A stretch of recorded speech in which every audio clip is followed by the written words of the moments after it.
All right, first one we'll do is passive straight leg raise. This is examining for a posterolateral disc herniation. You would raise the patient's leg up no further than 90 degrees, looking for paresthesia. The next one will be Braygards. Very similar, looking for a disc nerve root irritation. You would bring the patient's leg up until you got the paresthesia symptoms. You'd bring it back down 5 degrees in ankle dorsiflex, looking for the reproduction of the symptoms again. Now we're going to do active straight leg raise. This is looking for a posterior SI lesion on the opposite side. It will be positive if there's pain and if there's any twisting of the pelvis to compensate for the pain. So they'll raise one leg up, keeping one leg straight. They'll raise the other leg up. So they keep their leg straight and hold it there for 5 seconds. Again, looking for those signs. Next one we'll do is Faber. Take the patient's leg, rotate it. You'd hold down on the opposite ASIS and apply downward pressure through the knee. You're looking for a hip impingement or SI lesion. These can be recognized by pain, clicking, popping, and lack of movement. Can you go face down for me? The next one will be Yeoman. This will be looking for an anterior SI lesion. You will know it's positive with pain and decreased movement in the joint. You'd contact the PSIS, apply downward pressure as you pull up on the leg, feeling for movement through the SI joint. Next one is Springs. This is checking for lumbar instability.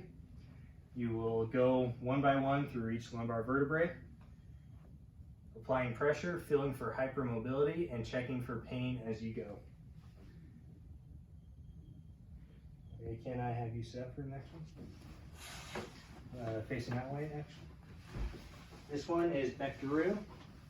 This is looking for a nerve involvement in the lumbar spine as well. It would be positive with paresthesia. Simple, it can be active or passive. We will do passive. You just bring the patient's leg straight and hold it there, looking for the paresthesia down the leg. And then slump. For slump, the patient will put both hands behind their back. They will hinge at the waist. If they don't have reproduction of symptoms, they will tuck their chin to their chest.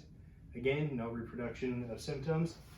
You will take their leg up straight, and if there's no reproduction there, you will dorsiflex the ankle. Nerve root irritation, paresthesia would be the symptom.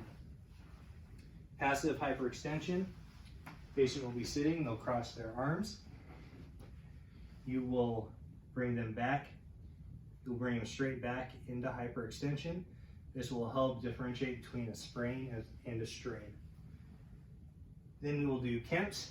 This will test the facets. If the pain is local, then it's just a facet problem, but if there's any nerve root involvement, they will have paresthesia down the leg. You'll bring the patient into lateral flexion, extension, and rotation as you apply pressure through the area that is troubling them.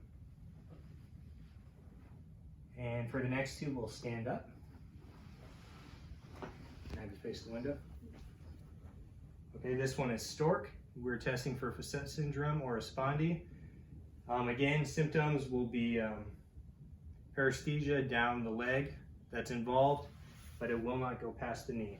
So they'll put one foot back behind the opposite knee and they'll lean back as you provide a little bit of stabilizing support. Okay? And then can you come to the end of the table? And this is a prone stability test. Patient will line up their ASISs with the end of the table. They will hinge at the waist. Again, looking for any symptoms or pain. And if there are symptoms or pain, from there you'll have them grab the side of the table. You will apply pressure to the area of pain and they will lift their feet just a few inches off the ground. And you check to see if the pain goes away. If the pain goes away, that's positive. It means that they need to strengthen their core in order to stabilize their spine. And that is all of them.